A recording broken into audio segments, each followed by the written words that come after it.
because in traditional medicine and traditional neurology, these reflexes go away at 100% of the time without fail.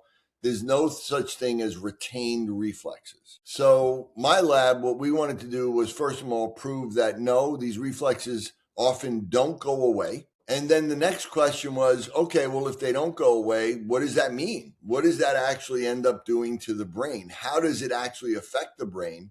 And how does it relate to autism in particular?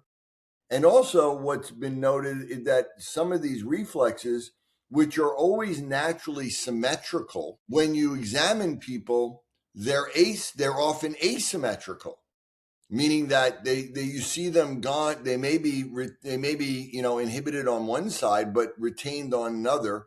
And what does that mean?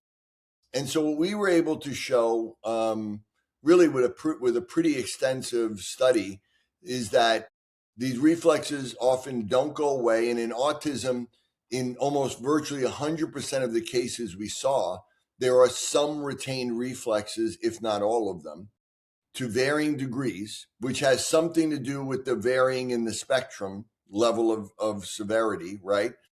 There's also, what it does is when these reflexes don't go away, it prevents the next level of complex movement, and it keeps the brain in an immature state. But also, it has a disruptive effect on this normal sequence of the right brain taking the lead in development in the first 3 years and keeping the left brain down, and then allowing the left brain to come up and keep the right brain down, forming the foundation of the brain asymmetry. And it leads to it alters that sequence. And in autism, what happens is that when the reflexes don't go away, it keeps both sides of the brain down. And so the right brain loses its advantage. And in kids that are unusually gifted in their left brain, the left brain comes online too early. And now it pushes the right brain down. And now it developed this developmental imbalance. And that is when people regress in autism, when they lose these skills that they're developing. That's what's happening. And then what we see are these early left brain skills come online, like being able to read, or stimming, or tics, or hyperactivity, or tantrums, or chronic inflammation, or eczema. All of that is because of the left brain coming up and the right brain going down.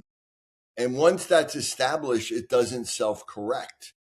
And so this disrupts the normal flow of communication.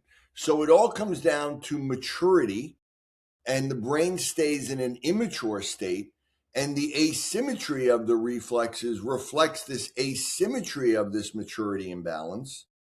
And all of the phenotypical differences and behaviors, gifts and weaknesses all lie in that imbalance. And there are different networks that are involved. So it's not always just the same networks, but there are different networks that are involved. And depending on what networks are involved more is where we see more of the different spectrum of autism lying in there. That's why there's different presentations of the same root problem